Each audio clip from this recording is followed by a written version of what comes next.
Hello everyone. I wanted to put together a team for you to showcase the new addition to this season's meta, Galvantula. There's been a few move changes, but none were quite so exciting, interesting as the change to Lunge and its addition to Galvantula. Um, Galvantula you may have seen last season a few times. It was verging on being useful, but it wasn't quite there. And the reason for that is really because of the cost of the move it had available, Bug Buzz. Electric and Bug typing go quite well together. Um, Between the two of them, they can hit neutral or better against every monotype. There's still a few dual types that cause them problems. Magnezone or Glare and Stunfisk resist both, but in general, you've got a good broad set of coverage.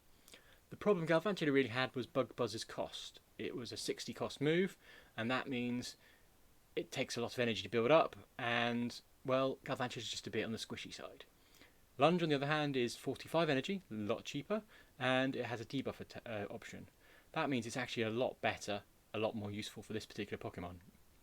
If you recognise the stats, it's because they're a clone of Icy Wind, which you've probably run into already yourself. It's not quite as good as Icy Wind because of the typing. Icy Wind hits, super effective against 4 and is resisted by 4, I think, whereas Bug Buzz and Lunge like it hits super effective against 3 things, but are resisted by a whopping 7.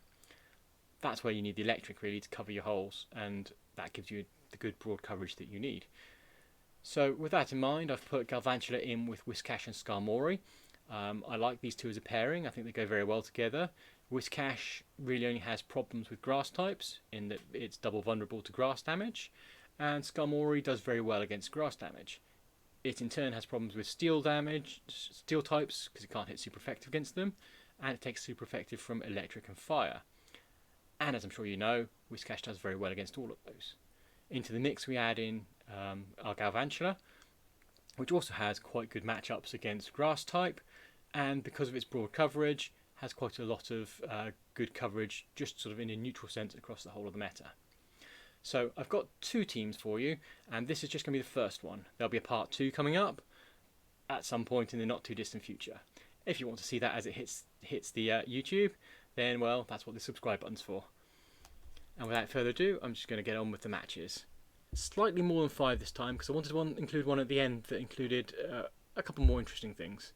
Things that this team would normally have a problem with.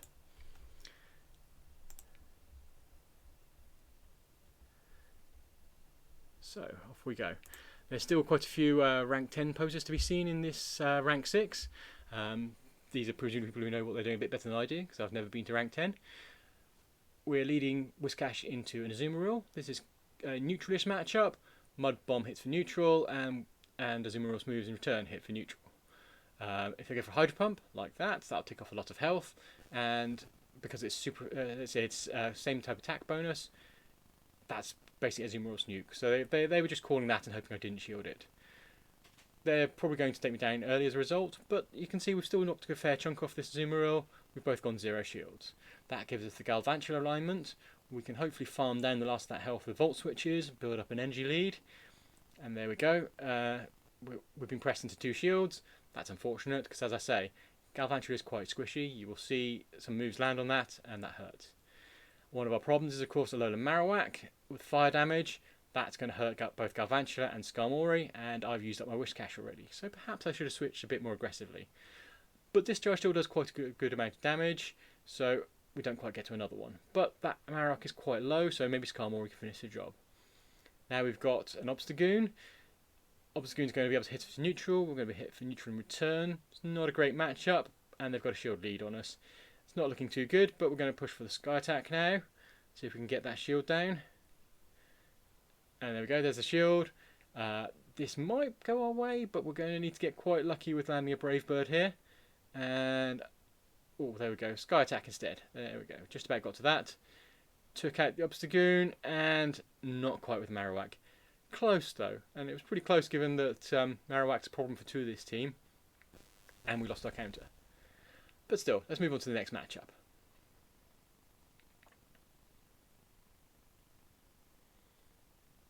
Whiscash into a Marowak. There we go, Marowak lead. Whiscash has a nice alignment with this. Nice switch by my opponent there. They switched just on the charge move to catch the Mud Bomb on their Azumarill. But now we can switch to bringing the Galvantula. And there we go. Discharge onto the Azumarill. We'll see if they want to shield that. And look at that. That's taken a huge chunk off. That's the price you pay for it being squishy. It hits like a truck. Play rough in return. It would hit for neutral, but it would take a big chunk off of us. This way we've got an energy lead still. And whilst we're down a shield, that doesn't really matter much because we can now get our charge move off quite quickly. And there we go. A lunge onto this Alolan Marowak. Alolan Marowak can throw Shadow Balls at us return or Bone Clubs. We're quite low on health, so we shield. And we go for another discharge. There we go. The discharge there should...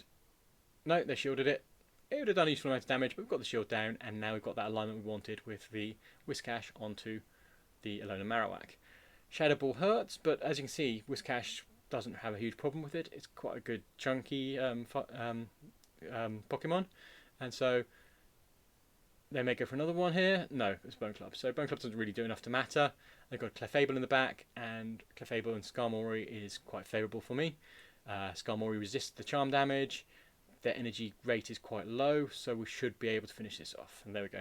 Sky Attack knocks Chunk off. All three moves that they can throw at us. There we go. We resist Psychic, we resist Meteor Mash, and we resist the Moonblast. So there we go. Next up, we have again with a Whiscash lead and going into a Galvantula this time. I've seen a lot of Galvantula leads today, and that's partly why I'm running the Whiscash. This is quite favourable for me because they don't hit for super effective. We resist their move and we deal neutral in return. This is where the Bug Electric typing comes in because Bug resists ground, Electric's vulnerable to it. That basically means Galvantula is neutral, so your matchup against ground types is not as bad as it could be. We move into the lunges, which hits super effective against Psychics. Another great place to be. And they're throwing Thunder Punches at us. Even so, though, our health's getting a bit low. I don't think we're taking another Thunder Punch, so another shield comes up. And we look for another lunge, and this should finish off our Hypno. And there we go.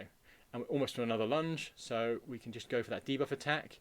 We're going to land it on the opposing one, and there we go. Bug's neutral to itself, and we've debuffed them and taken off almost all the health. We bring the Whiscash out again, which is not a favourable matchup, but their lunge in return does quite a lot of damage. We switch out to Skarmory as they switch, and get a neutral matchup with our Azumarill.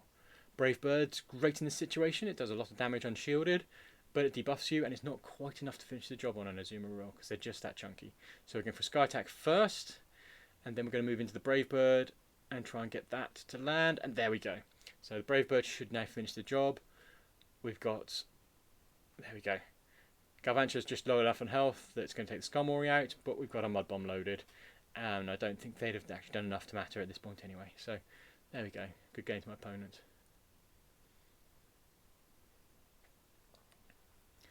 In our next matchup, we have... What do we have? We have a bit of loading lag, that's what we have. Sometimes it takes a little while to find the matchups, particularly this early in the season, because not so many people have hit the early ranks yet. You've got to play a certain number of matches to get there, so if you're a fanatic like I am and played every single one, you do a little bit better. Right, so Whiscash into a Ninetales, Alolan Ninetales. It's using the Charm damage. Charm is actually quite a problem for Galvantula. It's one of the few things that sort of soft counters it, because it can't shield the damage, and it's quite squishy. They switch into the Altaria, we bring out the Skarmory. Skarmory resists all their moves and hits neutral in return, so that's quite a good matchup for us. We're just going to go straight Sky Attacks and not shield them. We might if they bring a shield up, but there we go. Sky Attack from their side doesn't hit anywhere near as hard. But you can just see the potency of that Dragon Breath, and it's still doing quite an appreciable amount, even when we're resisting every single move they've got. But there we go. Last Sky Attack off, we've won the switch. Charm finishes off through the steal, but we bring out the Whiscash again, which was the match they didn't want to be in the first place. And Mud Bomb finishes off. And out comes Umbreon. And Umbreon was something of a master of the season last season, mostly because of the lack of bug counters. Now there's a bug counter in the play.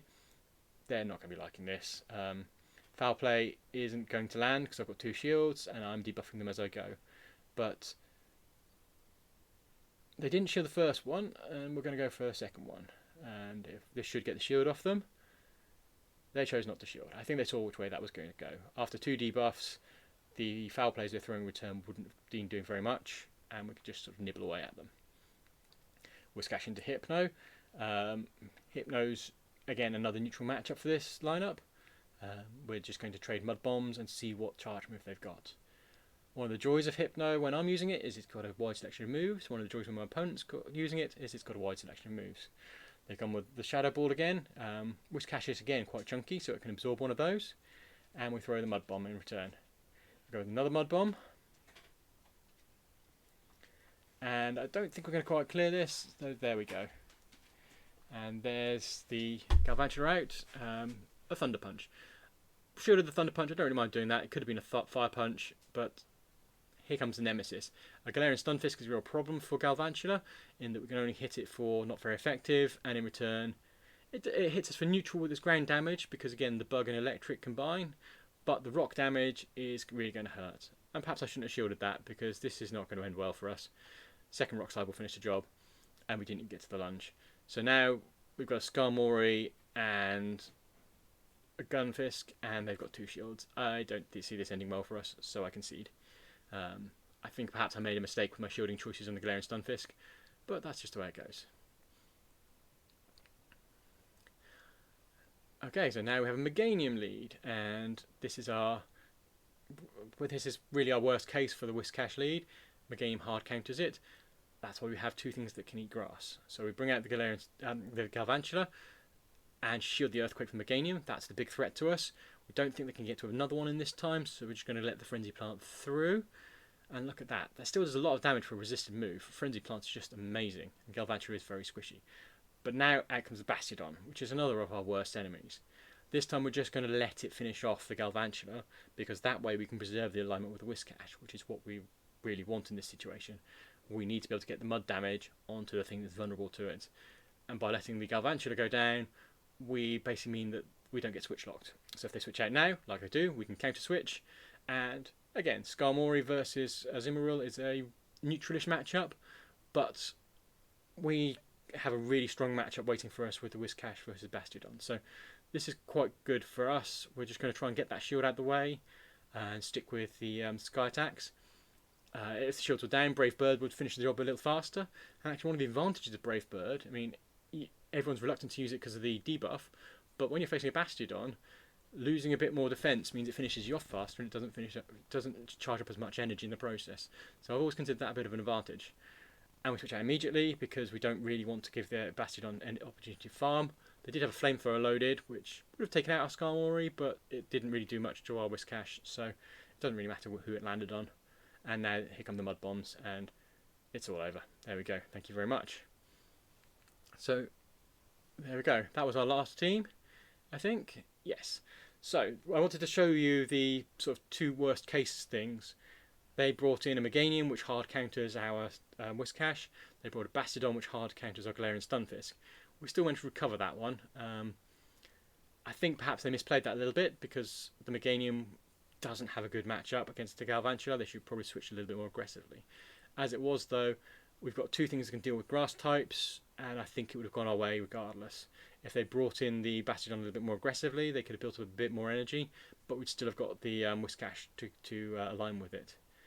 I'm going to have another part to this. I've shown you the Galvantula with Whiscash and Skarmory, and part 2 will be coming at some point when I've put the video together, where I've got Shadow Machamp and a Galarian Stunfisk to go with the Galvantula. So let me know what you thought. Have you been using Galvantula? Have you run into a bit? I've certainly seen a lot of leads with Azumarills in behind it. This team does quite well with that, because obviously if they switch out the Galvantula to an Azumarill, we can counter switch them and get a good alignment. I think this is a really great choice, and I think we'll be seeing our favourite site, pvpoke.com. We'll be updating their ratings in the not too distant future to take account of this new player in the meta. It's certainly a very potent pick. Thank you, everyone.